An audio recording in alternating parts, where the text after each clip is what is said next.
is no greater turning point in our lives than marriage. And these days there are countless ways you can choose who to marry. Someone you choose, someone chosen by your parents, and these days even your friends. Hello, I'm Rajat Kapoor and I welcome you to my lounge where we're talking about what makes marriages successful. Family approval or love alone. Let's meet my first guest, Tara. Hi, my name is Tara Sengupta. I work for a multinational company in Mumbai. My work keeps me really busy, so I don't get too much of free time. My husband and I have been married for some time, and it was definitely a love marriage. We met through a common friend, fell in love, and after some time we decided to get married. So I'm a strong proponent of love marriage, and I feel it has many, many more points in its favor than arranged marriage, though of course there are cases when both work and there are cases where both don't work. Hello, Tara. Welcome to the show. Thank you so much. Why are you so against arranged marriages? I personally feel, and this is entirely my opinion, that love marriages have a better chance of working than arranged marriages. Why? Why do you think so? I think the desire to make the relationship work is much more when you have a love marriage, because you obviously know a lot about the person who you've shared some time with, some intimate moments with, or whatever, and then you've decided to get married. And I just think that an arranged marriage it's like commoditizing the person who's going to get married. That's a very strong statement. Yeah, it is. I don't know how it's very different from buying an outfit or buying a pair of shoes or buying a laptop for myself. That's why I'm saying it's commoditized. I mean, everybody I know who's in an arranged marriage, obviously their marriage is arranged by, either the parents or elders. And, right. And, it's actually looking for someone who, in their opinion, is a good match. Whereas I think in our generation and even more in generations to come, the younger generation is very, very individualistic, and it may not be that easy to slot them in a particular slot. What are the advantages of a love marriage for you?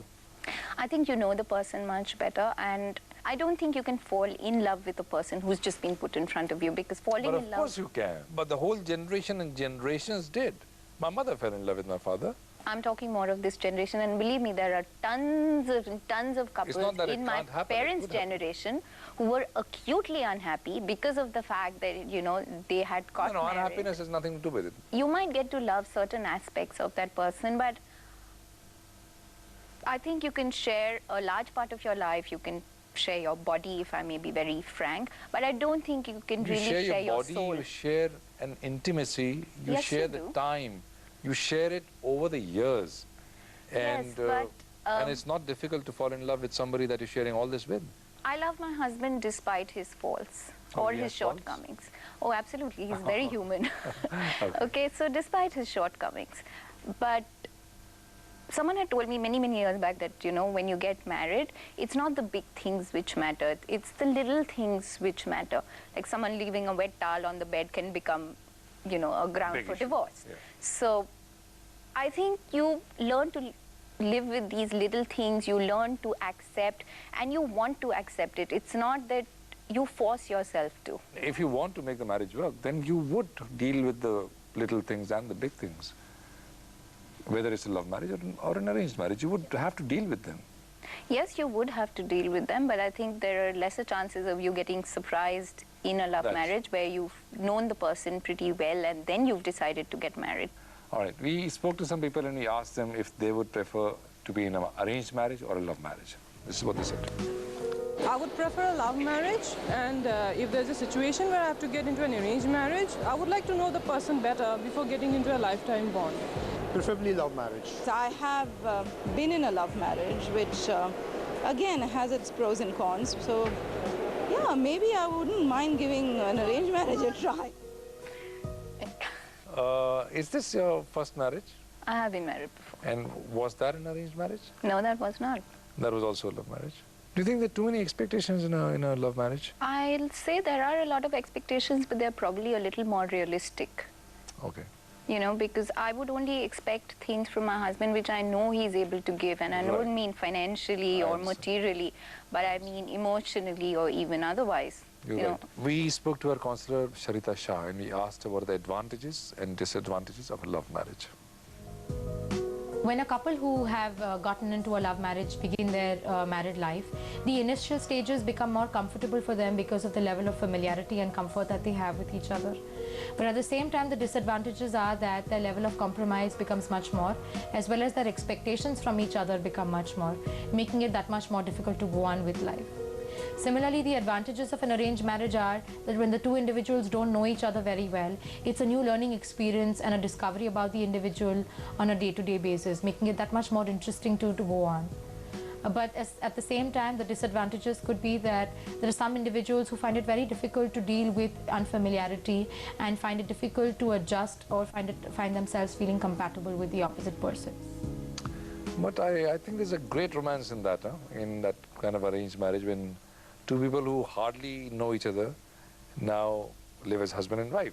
And this process of discovery, you know, it can really take you on a high. It can be just fantastic. And what if the process of discovery reveals some very unpalatable truths? Then what? That's always the terrible part of it. Yeah. You tell me, if you were a certain age and not, you didn't find love, you would not marry? No, I wouldn't marry till I was absolutely sure that this is the person I wanted to get married to. Right. So this is the price I think our generation has to pay for this freedom. Not only here, but also in Europe, I believe, because there are a lot more singles now than ever before, because you will only marry somebody you love, and where do you find that somebody you love? It's not easy. We haven't found a new way of even meeting people, you know. Yeah, I agree. Well, there are websites now which apparently help a lot. I haven't been through any, so I really won't be able to say. Well, contrary to popular belief, arranged marriages are no longer considered uncool. Youngsters openly admit that they'd rather concentrate on their career and let their parents pick a match for them. So are the trends changing? We'll find out after a short break. Hello and welcome back to the lounge.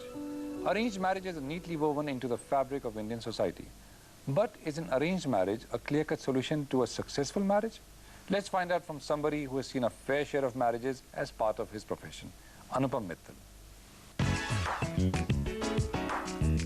Hi, I'm Anupam Mittal, chairman and founder of People Group. See, in my mind, an arranged marriage is when you meet somebody with the intent of getting married, and a love marriage is when you end up getting married after being in a relationship with somebody. So in that sense, Shadi.com really can be one or the other or both, because a lot of our members get on the site for the intent of getting married, they find somebody and get married.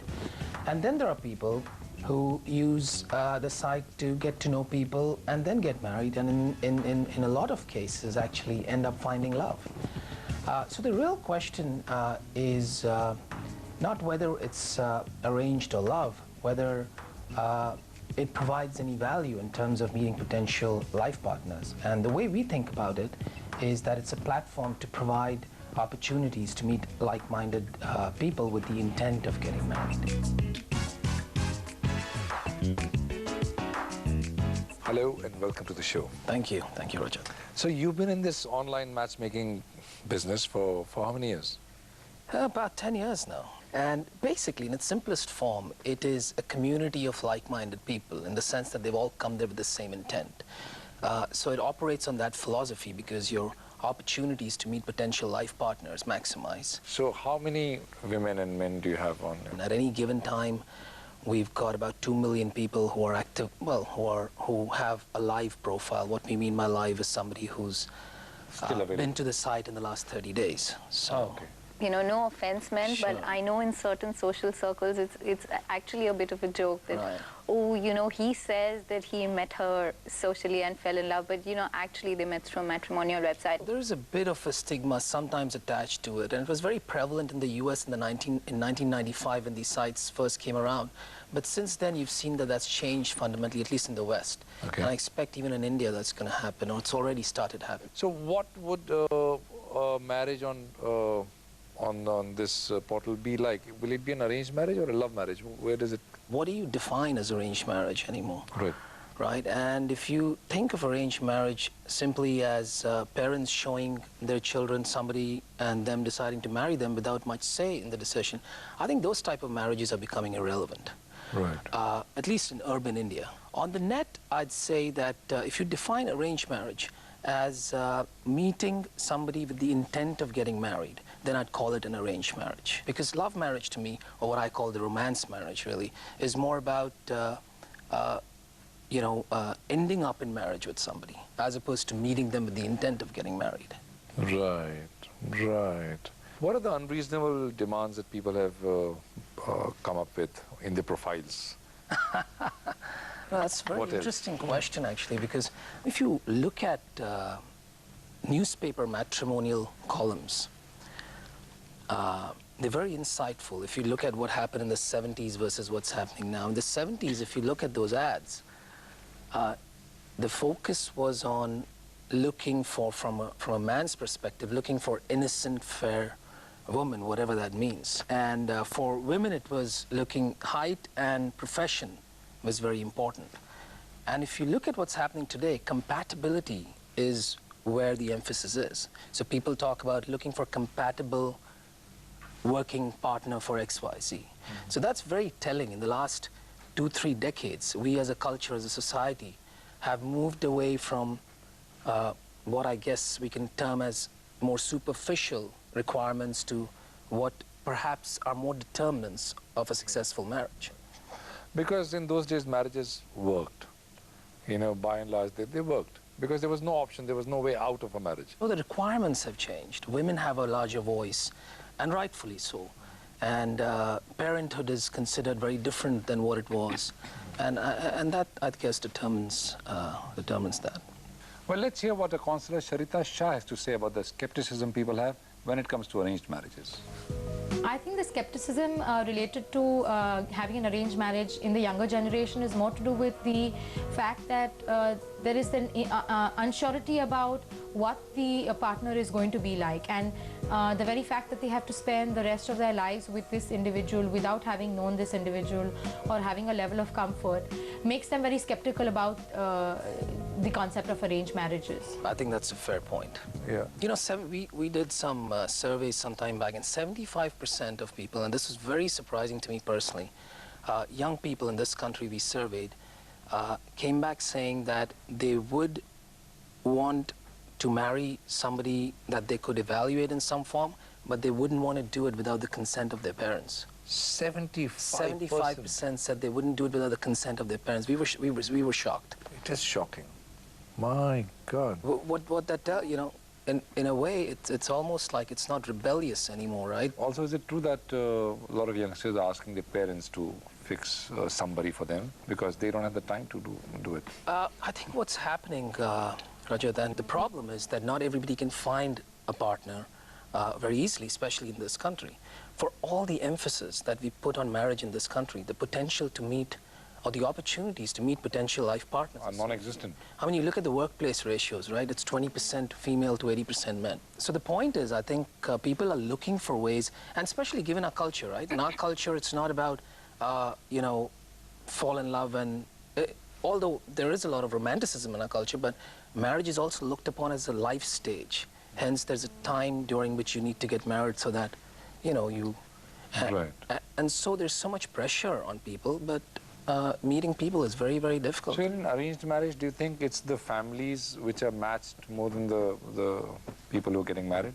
Increasingly, I think, given the emphasis on individuality and kids really finding their own way in this world, that's moved from maybe, you know, I was talking about the survey that we did, that it's done more together with parents and their kids. Okay. So I don't think in urban India today, parents can impose their choice on their kids. It has to be done together. Well, we have heard two perspectives. Now let's see which side my next guest comes from, but after we come back. Yeah, you have to give it time. Right. To know the person very well, for the physical intimacy to come in. The first night is, it's not love then.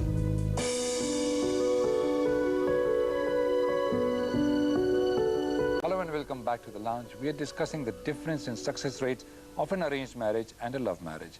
While Tara here feels there's nothing like choosing your own mate, my next guest has a different opinion. Let's meet Prashant. Hi, I'm Prashant Pankaj. I'm working as a designer with this leading English newspaper. I have opted for an arranged marriage 4 years back, and I'm very happily married for the last 4 years, and it is working for me. Many people, they think that in an arranged marriage, you know, the boy and the girl don't get to meet each other.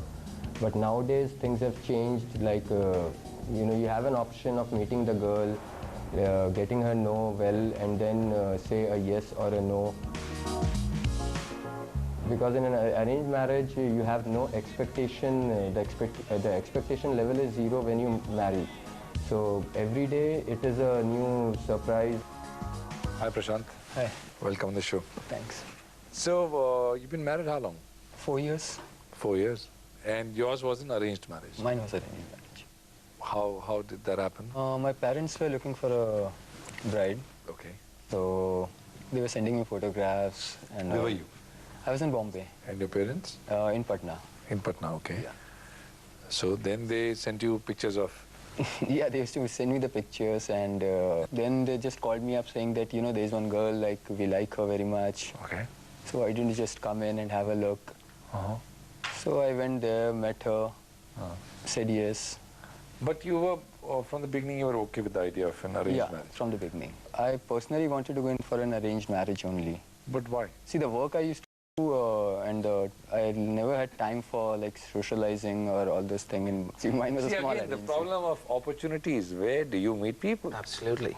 And I met her, and like, we went out for a day. Okay. And by evening, it was a yes. From both sides? From both sides. Wow. There was an option of saying no? There was an option of saying no. Then how long before you got married? After that? After you said yes and she said yes? 4 months. 4 months. Yeah. In these 4 months, did you meet very often? No, it was all on the phone, every single day. On a marriage day, we were not completely strangers with each other. We knew a lot about each other. Because you had spent a lot of time on the phone, yeah. Right, but it was just a voice so far? Just a voice, And now it's also a physical presence? A physical presence. And... but then by that time, we knew, like, almost, say, what, 60% of each other, our qualities are, like, what kind of a human being the other person is. Right. Yeah, So I it think was that's more... I think it's a fantastic point Prashant's making is, while they were on the phone, he says 60% we already knew, which means the things that he thinks are important are very different from, you know, a lot of, in a love marriage. If your definition of love is that 80% is chemistry and 20% is then compatibility, or the small things that matter in a marriage, then, you know, things like that are difficult. You know, but I think what is very exciting, I think, in an arranged marriage like this, is this idea of discovering. You know, that you are with somebody now, and you have already chosen to spend your life with that person, or a substantial part of your life. And now... Every single day you find something new about that person. Now you're discovering, and I think it's really beautiful. I think it can be. It can be. I agree, and you know what, Prashant, I'm really happy for you, and I'm really happy that your marriage is working out, but then I just don't think I'm brave enough to do it. What was that process of discovery like? Basically, in the first week, what did you discover? The first week was all rosy kind of a thing, because, you know, you always want to put your best I imagine the first year would be all rosy.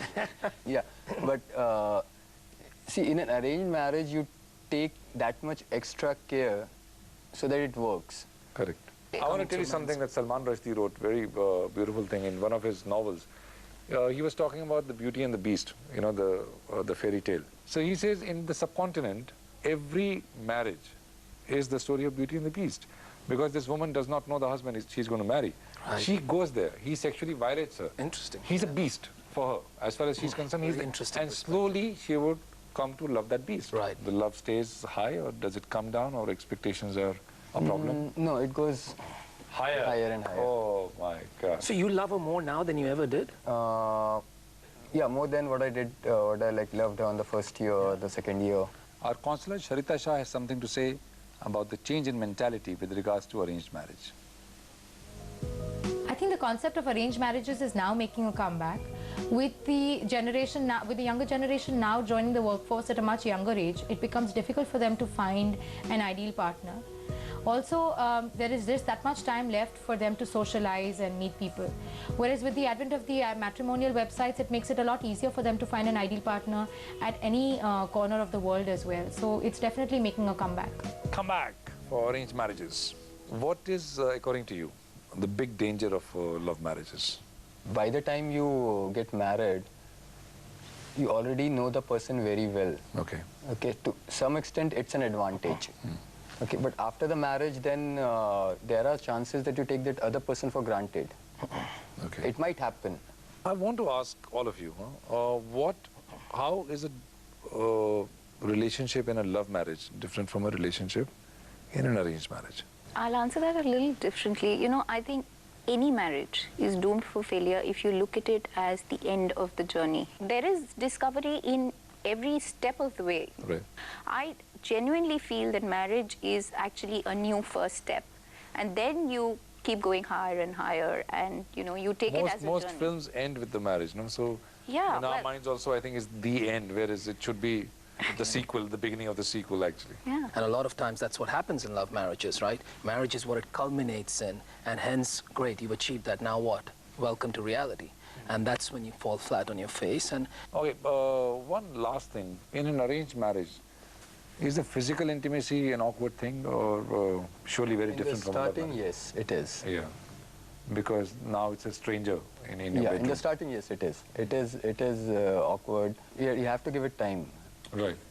to know the person very well for the physical intimacy to come in. The first night is, it's not love then, because, you know, it's just a ritual what you have to perform kind of a thing. But Well put. Really sweet, Prashant. And slowly the intimacy Slowly, yeah. develops. Okay. All right. Well, thank you all for coming on the show. Thank It was a you. pleasure Great talking for to you. having us. Thank you. With a clutter of matrimonial advertisements in print and on the net, it's no longer considered an act of desperation when you're looking for a partner.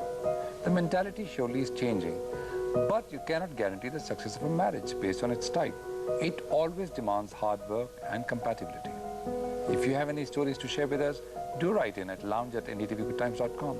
This is Rajat Kapoor saying goodbye till we meet again. Bye-bye.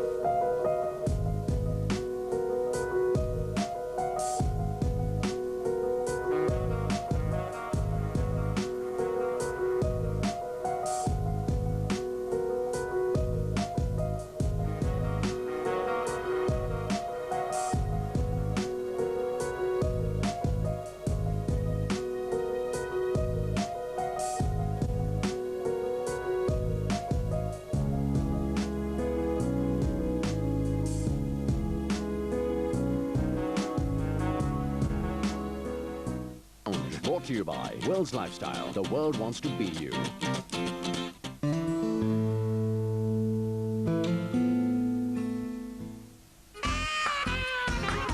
This is NDTV. And you're watching NDTV Good Times.